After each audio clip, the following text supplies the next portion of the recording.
I mean, JDG, Knight, in fact, placing second in both spring and summer playoffs. JDG with the team to beat him in summer when he was on top esports, and now joining the dark side, joining JDG, looking to make his third finals in a row. We're into draft though. Annie banned away, the Kennen we talked about banned, the Zeri we talked about banned, and Jace taken off the board as well. So a lot of powerful picks taken away from the solo lanes here. Gragas taken away from 369 as well. Yeah, so Gragas away from 369. That one is probably going to be on the ban list a fair amount. That one has been just something which it feels like he gets so much value out of regardless of the match. On the other side, watching LCK this morning, you can understand. Turns out it has a lot of impact, it has a lot of builds, and it can really make a lot of your bot laners, your all-star carries, really, really worried. Now, one of those all-star carries has been Fofo and something like the Jace and the Annie. Those have been his playoffs picks of choice so far. So with those champions off the table, wondering what he goes to next, particularly with something like a Zir being taken away as well. The thing with all these top lane bans, though, means that, you know, we're talking about, hey, LPL started on Jax meta, and then we had these innovations.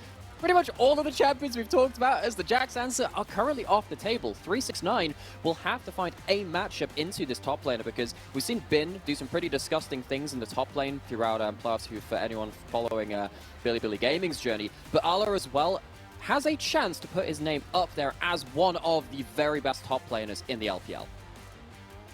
Certainly does. Jax locked in. His Fiora banned away again. We saw that banned by OMG previous series as well. And with the Rakan locked in, will mean that the Xayah potentially forced to be taken here by Leave to deny that Lovers duo down in the bottom side.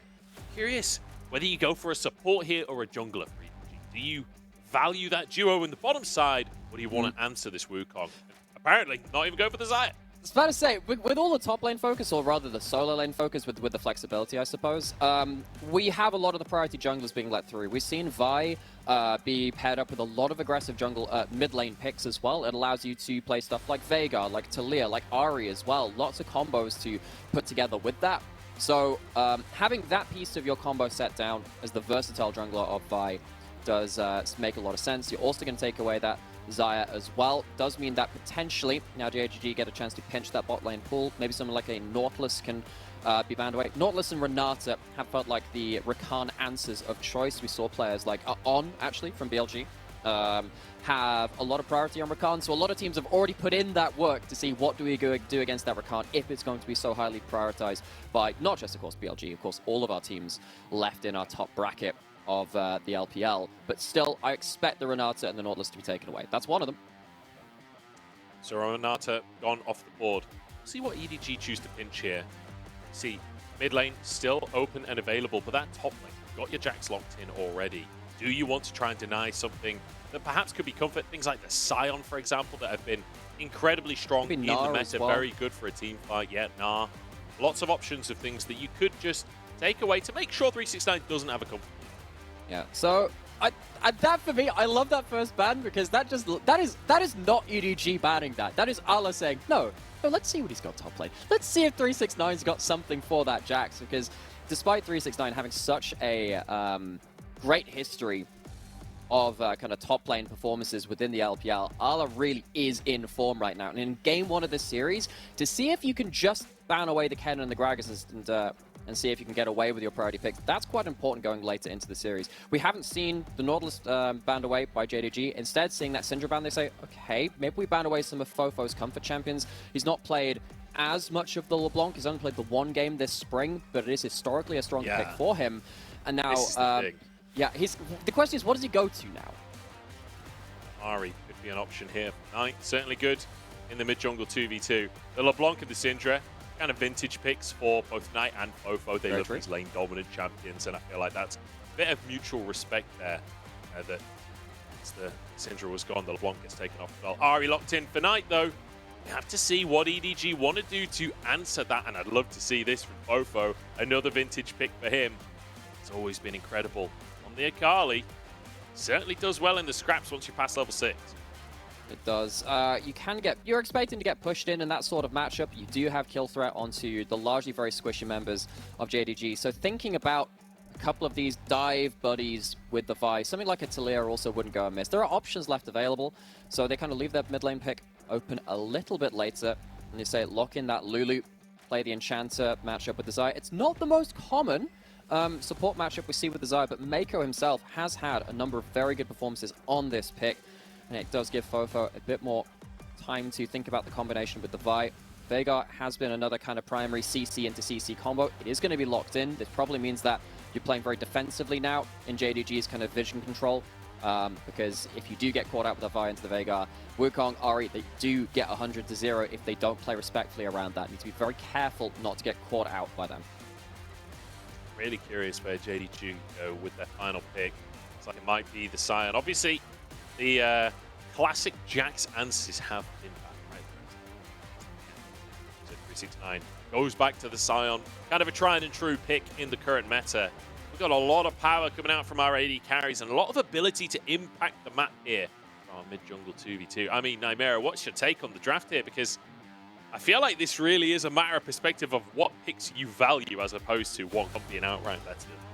For sure. I think there's a lot of comfort, right, when you particularly look at Mako going towards the Lulu. I think that maybe EDG could lack a bit of engage because they didn't opt in for something like a Nautilus, because they didn't opt in for something like a Leona either. You're really looking at EDG to play through strong Jax, strong combos, picking people off rather than committing to 5v5s. Because if you're playing 5v5 against the Scion, against the Wukong and the Rakan coming in for engage as well, feels like JDG have the stronger 5v5 setup if it comes to a full-on fist fight. On the other side though, EDG, we've seen them blow open early games. We were a bit worried at the end of the regular split what would happen with that, but with JJ on form, picking up an early aggressive jungler like Vi that can continue to initiate throughout the game as well, I'm expecting EDG to come out the gates very strong and start getting into these lanes early.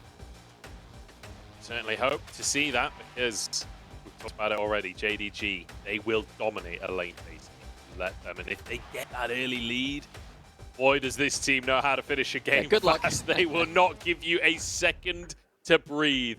It's our upper bracket final here, though, between JDG and EDG, and I could not be more excited to see how this one pans out. You know the drafts are going to get exciting, but I'm hoping that these early games are going to get exciting as well. JDG, not one usually to let things go slowly. You like to take things into their own hands. And, you know, I feel like this matchup is somehow a bit of a brains versus brawns matchup. Yeah. And, you know, in 2020, that's what we said about top esports JDG. But now I feel like it's almost JDG swapping identities over the years. And now they've become this team that really likes to try and really play aggressive, play through their hands, you know, and win through the brawn. Yeah, and I think there is some intelligence to that. As level 1 does come through, of course the fellows with no abilities means that this likely won't lead to a kill or anything, but I think the intelligence of that brawn approach is saying they know themselves at least. It's not like they're trying to kid themselves. They know they're really good at laning phase. They know they're very good mechanical players. Why would you not play towards that? It's not like JDG are kind of, you know, bereft of that sort of intelligence as well. It's just that on the other side, EDG, it felt like they are the team which has been above anyone else more than the sum of their parts. I mean, it really is encapsulated in the super team versus the team that has somehow become super. And particularly that has been from the likes of JJ. Watch out for him on this fight, starting out on the top side of the map, potentially making early inroads towards the bot lane, towards level 3. Oh, big damage at the bottom side. Ruler having to use his Ghost already, still has Flash available, missing. Forced to use his Summoner. 2 summoners for 1. EDG will be taking that trade any day of the week. Another bit of Pokemon to missing as well. This is a dominant start for EDG's 2v2.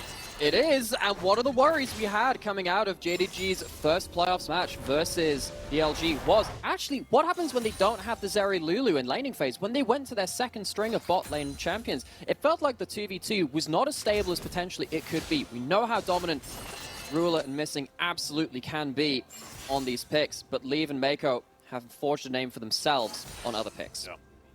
And it has to be said, when we're talking about the previous series of playoffs, I don't think a single argument can be made that EDG didn't look better in their series than JDG. Like, you've got EDG smashing OMG 3-1, where OMG, they did manage to get a win in, but it felt like EDG were winning for the vast majority of that series. It felt like a dominant win there. JDG, that series against BLG, if you missed it, it was a very strange series, very back and forth, and not super convincing. Like, a lot of people saying that really BLG kind of won that series in quotation marks, but couldn't actually finish the job. So we've got 2 very different previous series coming into it. Yeah, and as someone who thought it would go 3-2 to BLG and put that on the predictions, I'm still going to claim like honorable victory in that case, but JDG, they felt lucky kind of getting away from that one. It won't have to matter though if they come into today strong, but having this early laning phase not necessarily go towards them, particularly with this 2v2 on paper, meant to be a lot more even than it has been in the first few levels. Gonna have to be a little bit worried. Junglers now are both on the bot side of the map. JJ, level 4 to level 3, contesting over Scuttle. Yeah, Knight trying to move over as well, but with Fofo in the area, in the bottom lane of EDG moving. Knight flashing!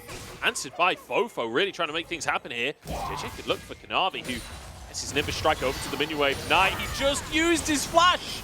And he's gone way too far forward. It's the easiest first blood I've ever seen in the world. Knight looking like a pawn at that point. He just goes in way out of sorts and you can't retreat. What are you doing initiating that play when you don't have the numbers advantage? EDG, jungler, bot lane, already in that river. Very overambitious from Knight, maybe thinking that they could solo out Fofo in the duration of the Charm CC, but it doesn't come through. What that means now is you've given a lead over to this Xayah who didn't have to expend any resources. You can already see that, you know, EDG's bot lane making some really big moves themselves. Knight goes for the bit of a reaction play, just hopes that Fofo's caught off guard. But for me, I don't understand why you're making that play in the first place. You're outnumbered, you're outgunned. Goes down for first blood fairly easily. You see him just trying to clear as many minions away as he can before he goes down there.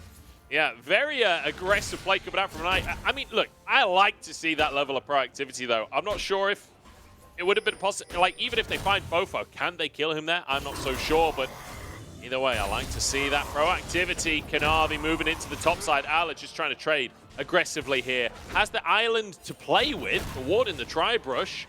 And I think he's just going to walk away from this one. Kanavi can't find his way in. The slow from 369. Is it enough? Kanavi manages to escape that one.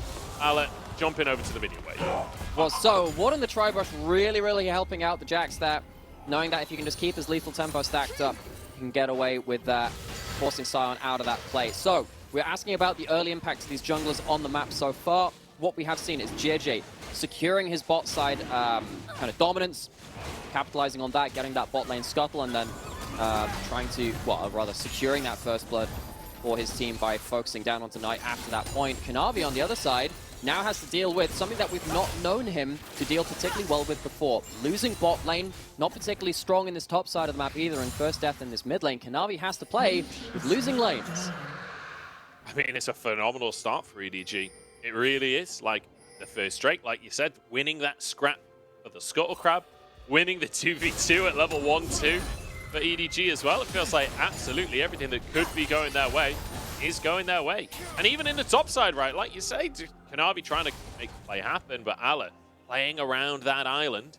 Kanavi, though, wants to get into these lanes once again. Needs to feel like he's having an early impact here. It's 369, could be in trouble. Ala going for the all-in, will be knocked up again, but is just hitting away during the meantime. 369 getting the best of the trade as the ults come out. It looks like Kanavi's seen better of the play. Will be spotted once again. Surely Leave and Mako are safe here. They've got their own jungler coming. They have wards, they have all of their summoners available. Again, Kanavi cannot find his inroads in the same way that JJ can. Trying to make something happen with his Wukong, but doesn't even have something like that Cyclone. So JDG feels like they've been really penned in by EDG, especially after those, after the first summoner lost, the first blood came through.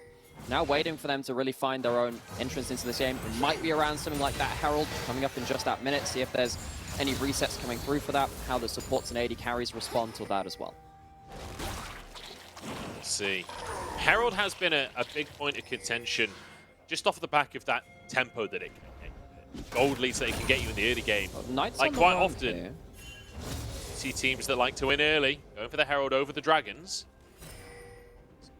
Like you say, trying to move up top, but once again, JJ, every single place that Kanavi goes to, JJ is on the same side of the map, so I don't think a dive could come on through, really. Get themselves the Scuttle Crab. That's a blue buff as well. Potentially. So, Kanavi, Knight, actually getting into the enemy jungle. This is while Fofo's on reset, but I think JJ kind of knowing that he has the wolves to hide behind, stray skill shots means that a charm can easily connect even if they had wards over that Raptor pit. gets himself that camp, gets himself ahead in that jungle CS, as we're currently seeing, as Kanavi at least going to get himself back into his own jungle to keep up in that regards. Herald has now spawned. What's happening with these resets? We see both bot lanes have now made their base. Really interested to see if Mako heads up towards his Herald. Indeed, he is. JDG, they've shown on the bot lane wave. Leave is going to collect that wave at turret. Means that Leave will not be at the fight. That's absolutely fine. It does mean that if a fight were to come about, Mako would be there first to respond because Missing has stayed to help Ruler shove in that lane. He's moving up now, but he's going to be a little bit behind Mako. He is, and not level 6, crucially, for either of the supports. As Ala once again using that ultimate, abusing the minor cooldown he has, advantage he had on those ultimates. It means 369, no flash available. EDG have already got the Herald by the time JDG arrives. Cyclone is in. Knight is stunned though. The double stun from Bobo is gorgeous. The answer now is Knight finding one for himself as Missing gets the killing blow. 369 1v1ing Ala, and Knight moves up to try and save the day, but 369 already went down. Bobo next cleanses the charm instantly. Now trying to turn it around once again. Bobo no ultimate here. It's a messy, messy fight, but EDG come out on top again.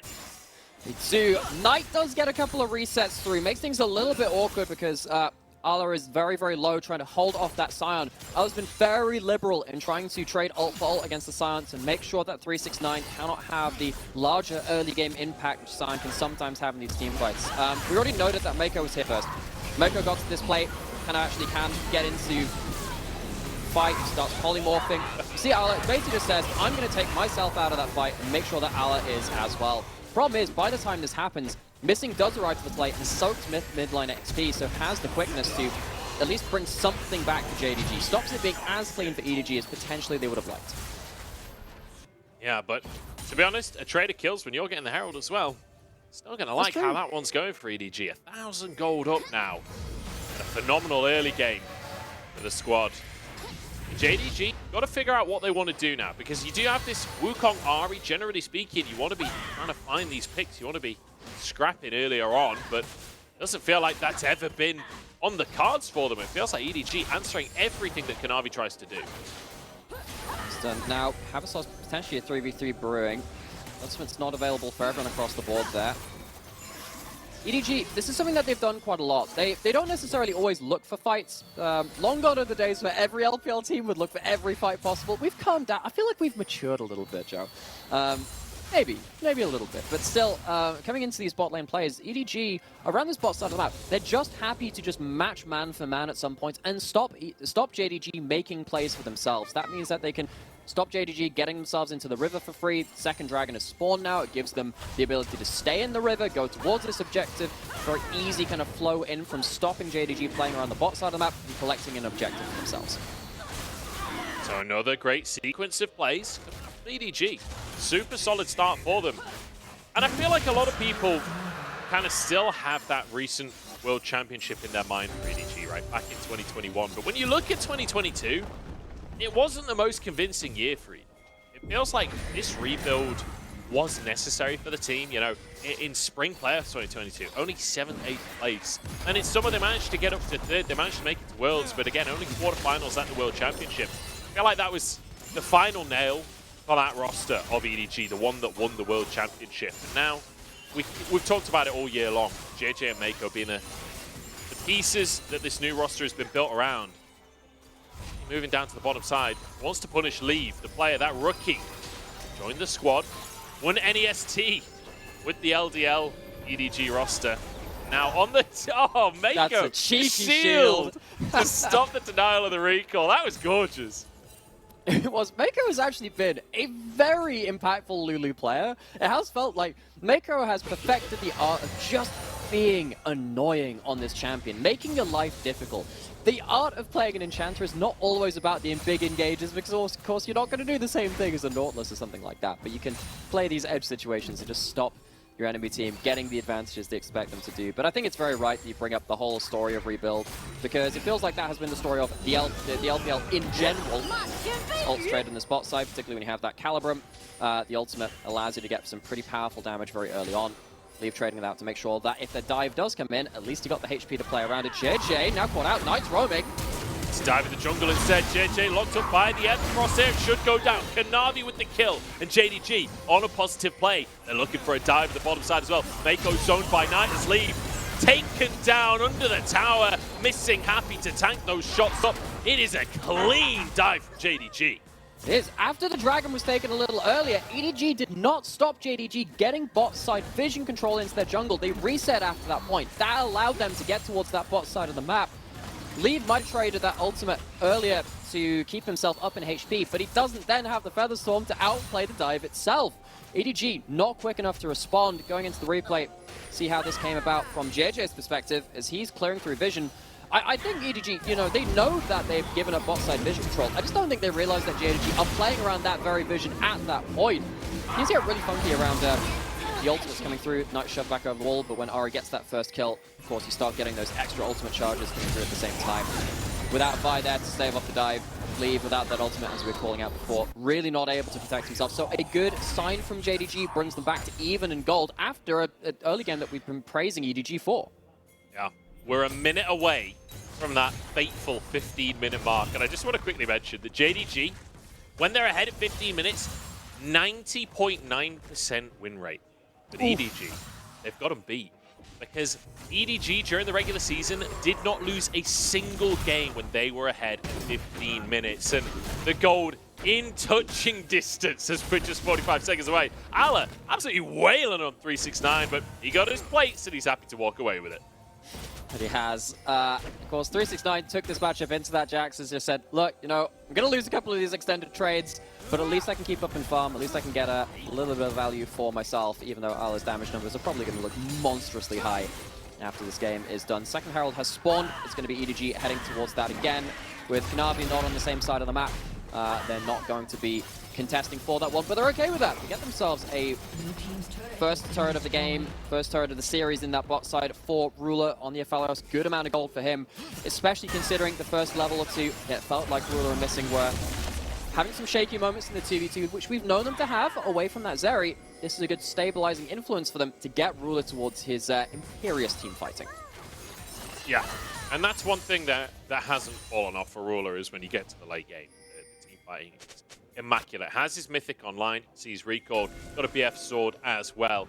So we'll be ever so slightly ahead in terms of AD carries, at least for the time being. And that could make a difference because Drake coming up in 40 seconds. You see 369 pushing away, doesn't have his TP. He's got 35 seconds to finish that tower and get down to the rest of the map.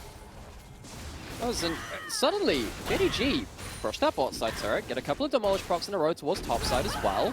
In that counter matchup with that Scion, we thought it was going to be a consolation matchup. Maybe it's a little bit more than that. 369 getting really good value out of this.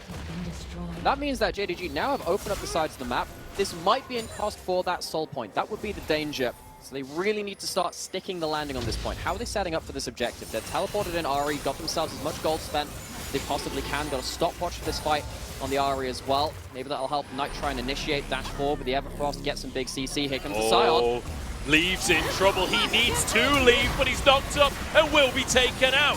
Poured out of position and Popo forced to flash as well. JDG, they lose the first 10 minutes, but the second 15 is on its way. They take over. Another charm lands, and it's another kill for JDG. That'll be Drake, and that'll be the gold lead.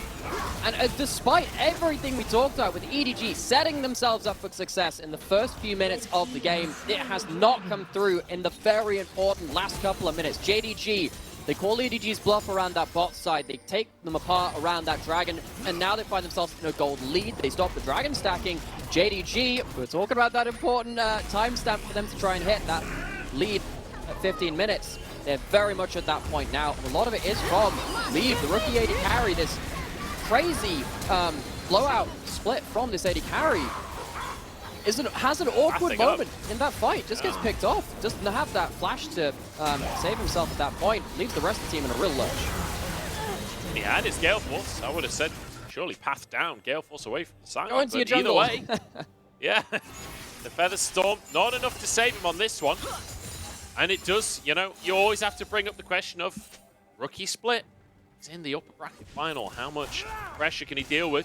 Did well during the laning phase, but being dived earlier on and now losing out in that team fight. We'll see. We'll keep a track on him across the course of the series because, like you say, he really has had a phenomenal year so far.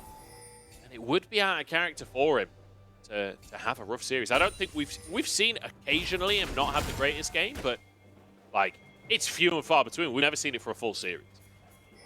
For sure, and it has felt like Leave in their game versus OMG as well was by far the better AD carry than Abel, who himself has had a really good split. Fofo popping that goes towards the top side. Knight sees that and goes, nope, ulting away.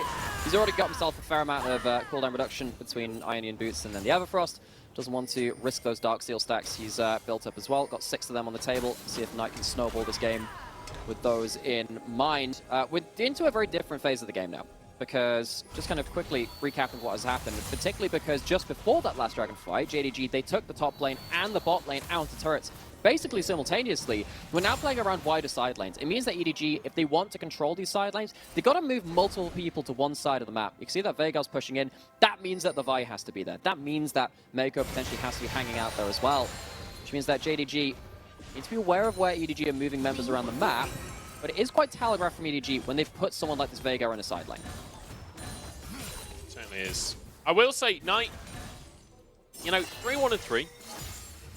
I'm a little disappointed that we're seeing the Banshees as well as the Everfrost. It is a little bit like, I'm so fed, but I'm just going to be offended. That said, though, does have 6 stacks. Maybe he could go bench. Those are good. That's good. And it's really good when you can start making plays like this. No flash on Fofo. He's just dead. I mean, make that 8 stacks. Even if he had flash, he doesn't get a chance to use it. Just absolutely into the meat grinder. Potentially a chance on a tier 2 on the top side. It is, because EDG, didn't we just talk about, hey, when they send this Veigar to a side lane, they need to send someone with him. I only saw Fofo on that side of the map, and JDG, they spot that and they say, okay, this is a moment for us to play around. Dragon's not up on the other side. It's not like there's anything of a cross-map potential from EDG. JDG, very clean in recognizing when they can make these big moments happen. Now Knight's that on those 8 stacks. Maybe again, looking towards even bigger snowball, particularly with Kanavi starting to rack up some gold himself on the Wukong. You know, it's not a fast take on the tower, but ultimately that pick on Fofo, it's a full minute later, but they do take that tier 2 tower. Another massive influx of gold, and you can see it's a 4,000 gold lead now for JDG. They were barely ahead at the 15-minute mark. Now at the 20-minute mark, they have massively snowballed things. 2 items now for Ruler as well. 369 practically invincible with the Jack Shoulder Sunfire Cape. And we have 3 items on the Ari because we've got the Medjais. We finally see it. I have been waiting for this for so long. Knight doesn't let me down. He's been doing this for years. Look. The thing about something like Medjai Soul Stealer is that it is also a legendary item. It's the same gold as a needlessly large rod to upgrade it from a Dark Seal up to the full item, but it also activates whatever mythic item you've got. So with Everfrost, you get an extra 10 AP out of that. It doesn't sound like a lot, but it starts to rack up. And now if JDG get one blowout fight, get a couple assists in there, you start to really flying off the handle. And of course, at full stacks, and Medjai is 140 AP as a whole item. JDG, they know how to snowball, they know how to take fights, and by putting their life into a much easier scenario, EDG cannot afford mistakes, particularly around Knight's Ari at this point. They certainly can't. But then Knight can't afford mistakes either, because that goes both ways if he does get caught out, if he does have a bit of a flop during one of these fights. But I will say, of all of the players to trust with the Medjais, Knight has always been an avid reader in that mid lane. He's the guy that will build it every single game, and I'm glad to see it here in playoffs in the upper bracket finals. This ain't Knight's first upper bracket finals, let me tell you. Far from it. He's been at the very top echelons of the LPL before, and now coming into this mid game as well. Trying to get to those finals yet again. It will be 3rd in a row, as he said. Knight uses the spell, but goes heading towards that top side. Going to find JJ out here. There are plays to be made. Oh, Charm just short. JJ might not be able to escape this one. Flash comes out. Cyclone won't quite connect, but Missing does. JJ trying to turn things around onto Missing, but he dashes away with his life. Knight's still going, but he's out of all charges at this point. Ala is here. Missing escapes thanks to 369. Buying space and time. Look how beefy that boy is in the top side. But the play does fizzle out. EDG, they stop one of these first big plays coming through from JDG. They blow some of those ultimates. Remember, EDG, they don't have many mistakes left in the tank, especially with JDG pulling ahead of the game. Starting to get their own dragons to their own name as well. 2 mountain dragons stacked up for them. EDG, that is about as well as they could have expected that to go. At least they don't make the big mistake. Yeah, no big mistake on either side. Both teams just about getting away sequence of play. It does mean JDG now 2 Drakes on their side as well, which means you know, that win condition potentially for EDG of stacking the Drakes feels like a long way away. And also, just worth mentioning, I feel like you have to say it every time, right? We got Mountain Drakes for the soul. There's a Scion for JDG. Yep. Like, if they keep getting these Mountain Drakes, it doesn't matter what Leaf builds. He's not going to be able to kill the Scion. Yeah. You're sat there, Leaf just looks kind of pointedly towards JJ and goes, can you please stack Black Cleaver on the Scion, please? And he looks towards the Jax as well, who's finished theirs, because they're going to have to, because they're going to have to be a pseudo Last Whisper item for the AD carry before they get that amount of gold. We've got to fight towards the bot side, but Jungle's fighting in the bot lane. Na'Vi surviving for a second there. The charm comes out from Knight, but it's too little too late. It's a nice little pickup from Fofo. And JJ, and I think Ganavi thought he'd found Fofo there, but sorely mistaken. Yeah, and Mako was even on the roam first as well. Now EDG, big moment. Take the smite away. It's post 20 minutes. Despite them being behind in gold, JDG, we talked about them not being able to make too many mistakes either. They make a pretty big one. Yeah, Ganavi being caught 20 seconds till the jungler's back on the map. JDG need a 4v5 in the Baron pit. Missing goes in with the quickness. Leave already used the Venom Storm, but surviving for now. Ruler stunned up on the backside as Ala tries to take down the AD carry, but Knight is tearing them apart inside the pit. 369 threatening as well. Ala turns it around and gets a kill on Missing instead, but now taken down. JDG 4v5. They get the 2 kills. They use the fact that EDG funnels themselves into the Baron pit. They pin themselves against the objective, taking damage there to their advantage. It adds that extra damage they need at that point. JDG, they do give up that Baron. Does mean EDG will be able to reset, push out waves someplace across that map. Going back into the replay, look, let's go check the big hits. Let's see what ends up happening in this one. Missing forces out the Xayah ult very, very early. 369 is on a different angle from the rest of his team as well, so Leaf doesn't get the best feather value. And that means that if Leaf isn't getting awesome value, it gives some extra space to the likes of Ruler, to Knight, and the rest of the team to pick up some kills thereabouts. Obviously, have to point this out as well. Knight lives, Knight gets a kill and an assist coming from this as well, so that means it's up to 14 stacks, over that 10 stack mark, so get some extra value at that point. Mako, oh no, Mako! He flashes straight at the sound, but dodges the skill shots. Knight, though, chasing for more here, and the Q comes down! 369 slams Mako into the floor, and suddenly JDG, they've got the man advantage, they've got an opportunity to make things happen. Yep, Baron be damned. No one is there to push out that wave in the mid lane. EDG, they split too far and they lose their support. JDG now with a great chance to push it. Oh, the baby cage finds 3. It's not a lot of follow-up. 369 practically invincible, but the tower doesn't go down. They managed to defend for now, and Ala behind enemy lines. Counter-strike coming on through. Knight with a charm to keep them away. Kanavi clones it up. They fall for the bait. Missing might not be so lucky. Has the quickness available. Needs a teammate to jump to. Should be able to find it over the wall. Or in fact, just going to use the grand entrance instead. 50 seconds on the Drake though, Namira. Okay, so let's talk about that setup. EDG, they kind of survive the siege. They're going to go try and take themselves this mid lane outer turret. This is a thorn in the side of any team trying to play through vision control. So JDG, they're not actually able to reset because of this. They try and defend a little bit of this wave. Does mean that Knight still out on the map. 369 still out on the map. They've not been able to spend any of their gold from the last series of plays and recover some of that HP. Finally going to get themselves off to that point. They're going to have to teleport back ASAP. Yeah, 2 TPs out from the solo lane is 369 mid. And Knight goes down to the bottom lane, trying to fight for priority, trying to fight for a way back into their own jungle. EDG using this Baron very effectively. Despite being on half of the kills this game, it's only 1,500 gold between the 2 teams. Leave going very far forwards here. He's caught up. Then stops to keep himself alive. Pulls them back in shortly. Is missing low on HP. Scion on the front line, buying space and time, and Leave goes down. Knight assassinating everybody. That's 25 stacks on the Ari as Ruler walks away with his life. Kanavi chasing Fofo, and JDG playing a blinder. Knight taking matters into his own hands, makes the damage for the plays, full stacks, and Fofo has a little bit of damage to his own right and a fair amount of HP. Might be able to kite this out somewhat. See what he can do. He's going to teleport out. Sees he has the HP to play around with it. Missing does not want to get eat a Q to the face. Lets him go, lets him escape to tell the tale. JDG, they win another huge fight. They bring things back onto their side of the map. After EDG try and push them in, they take that dragon, they take the fight. They are very much into a stable position into this game now. They certainly are. And do you know, the funny thing is, for most of the players on EDG. Feels like a fine game. Leave, though, consistently stepping too far forwards and being punished by JDG. And there's a lot of engage onto the side of JDG as well. We saw that 369 can just stand there, use a Q to zone out a portion of the team fight. Leaf gets caught by that one. The fight starts resetting afterwards. Knight gets himself up to full stacks after this one as well. Pulled that out midway through. He's picked up a one-shot death cap coming through from this. Now, Medjai's on its own, 140 It's not bad, AP. is it? Add the extra 35% AP from Death Cap, that is 189 AP from a single item. Knight at this point has transitioned into an Assassin Ahri, despite the fact that the Everfrost, the Banshees, and then the Stopwatch are in there as well. Very much at the point where anyone besides maybe Allah is going to get one-shot by this Ahri if they find the angle. This is the thing. You can build a Banshees and an Everfrost if you know you can get 25 stacks on a Medjai's. There's not many players in the world that are confident that they'll be able to pull that off. But Knight certainly making it happen today.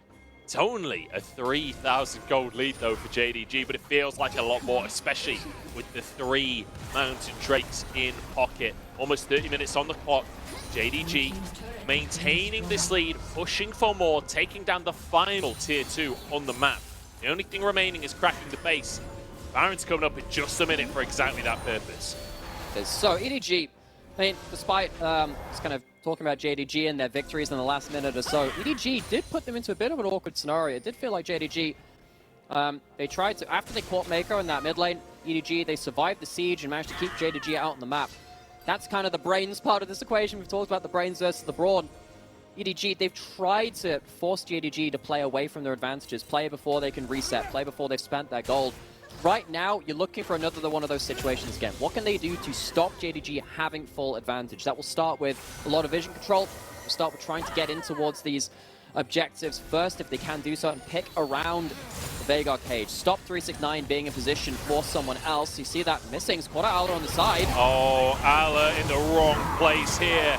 It's not missing caught out this time. It's absolutely not. That's a 50-second death timer, and that is a wide open window for JDG to start this Baron off. Remember, Bofo has Spellbook, but I'm pretty sure he just swapped Summoners, so won't be able to go for the smite. It'll just be on JJ. And, I mean, Baron's already gone. EDG not even going to try for this one, and I think rightly so. I think that could have been game, honestly, if they lose a fight at the Baron. And now, JDG with a Baron buff in pocket, they can just waltz this one in the mid lane. They can do, because 369 on this Scion, remember, this is the last pick for JDG. They saw Allah's first pick Jax, left the entire draft through and said, you know what, let's just pick the good old Scion. I'm sure that'll work out. 369, the first all-pro top laner, coming through with a pick that we've expected to fail against Allah's Jax, really getting value out of it and allowing them to push into the base. This will be 2 inhib towers, and probably 2 inhibs as well. 369 having a phenomenal performance today. Having a phenomenal split, but not the greatest most recent series. Missing, finding a double knockup, but throwing his own life in for the cause. Ruler charging forwards, trying to get that damage out. The inhibs will go down no matter what. Can JDG get away with it, or potentially find more? A TP from Allah, wants to get behind enemy lines. Ultimate's pretty much on cooldown here. Certainly 369 is in they go. JJ knocked up and will just get taken out. And before Allah can even arrive, his whole team has been taken to pieces. Ruler surviving as Kanavi's on the backline, 1v2ing. Fofo can't deal with the monkey business that's going on. Allah falls, Fofo chased into the jungle, but this is Kanavi's jungle. The rest of JDG ending the game as Fofo sent packing on the other side of the map. Lethal team fight from JDG as they will strike first in the winners bracket final, putting themselves one step closer to their first ever MSI. What a phenomenal performance here in game number 1 from JDG. And you know, Dicey in the early game, losing the 2v2 in the bottom lane. Felt like JJ had an answer to everything Kanavi wanted to do. But then, I don't know, it was like 12 minutes into the game or something, JDG seemed to flip a switch. And since that point, they went from strength to strength. It felt like they always had tempo. It felt like they knew exactly what they needed to do to close the game. It felt like after the second Dragon, JDG they flipped the switch. They got a load of really good vision control around the bot side jungle of EDG. That led into a bot dive. That led into... It felt like EDG kind of lost the plot a little bit at that point. They lost 2 towers in very quick succession on the sidelines, and then they lost a big objective fight. They kind of all in to try and get themselves that third Dragon.